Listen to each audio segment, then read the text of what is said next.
Hello, everyone, and welcome back. It's Rabbi Chaitovsky here from my office at BMH-BJ, and I want to discuss with you the upcoming holiday of Purim, which is my favorite holiday on the Jewish calendar, and I'm sure it might be yours as well, but perhaps for a different reason.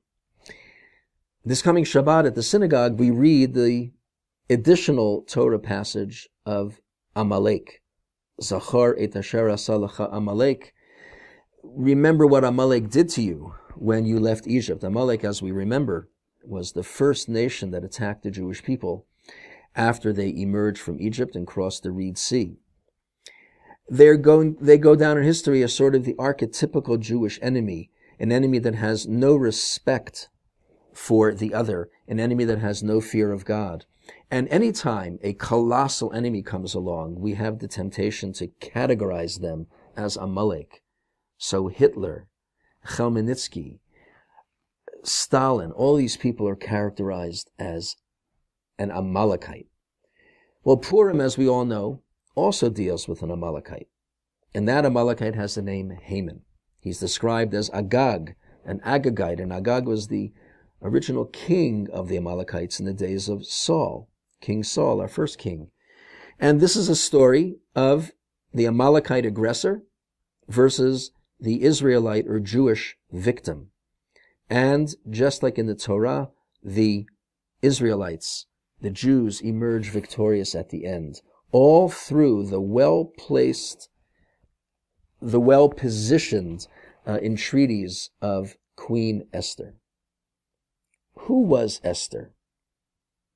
She is arguably the heroine of the story. There's no question about that. She was in the right place at the right time. But she's not such a simple character. If you read the story, aside from the fact that she grew up in Mordechai's home, we really don't know much about her Jewish background.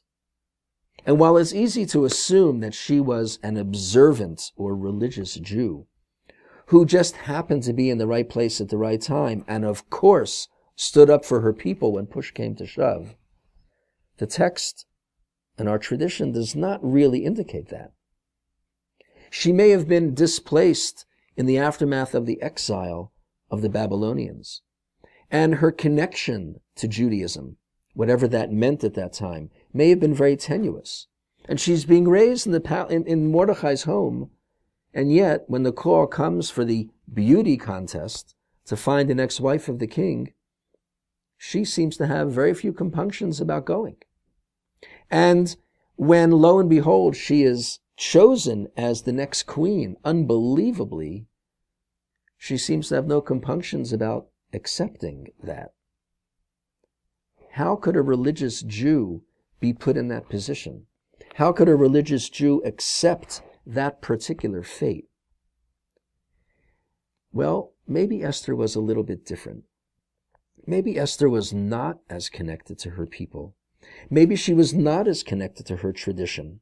And maybe the beauty of the story was that when push came to shove, when she had every reason to turn her back on her people, she decided to stand up and say what needed to be said to save her people.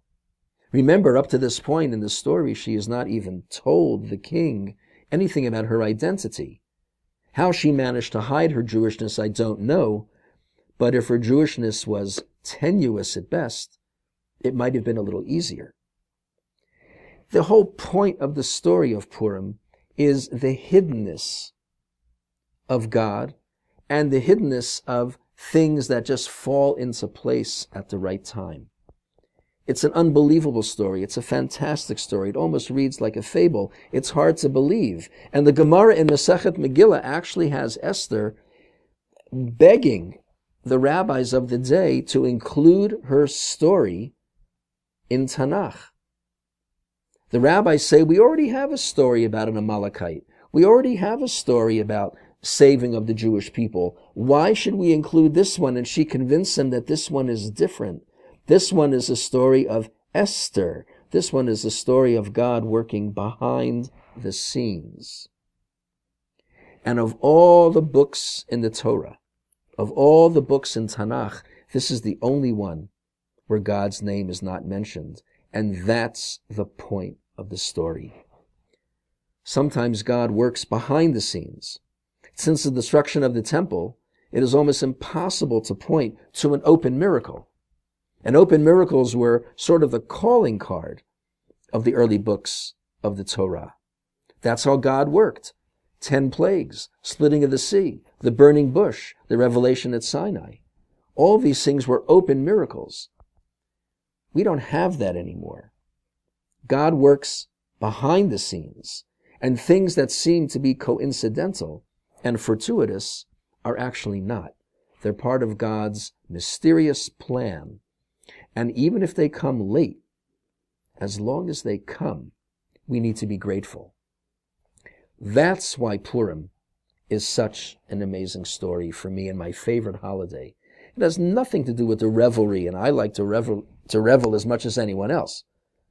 It has to do with the fact that here is a Jew who may not have been as connected to her people, but when God tapped her on the shoulder, even after a little reluctance on her part, fearing that she may be in danger, she was convinced to stand up and do what needed to be done to save her people. I believe this story speaks to the contemporary American Jewish community. Many of us in this community are not affiliated. Many of us are not what we would personally call religious in the traditional sense of the word. And yet, here we have a story of God working the most unbelievable salvation for the Jewish people through someone just like us. God is tapping us on the shoulder all the time. Esther's gift was that with a little bit of help, she was able to recognize that she was being tapped. The challenge of Purim and the challenge of Jewish life really is, do we recognize when God is tapping? And make no mistake, God is tapping.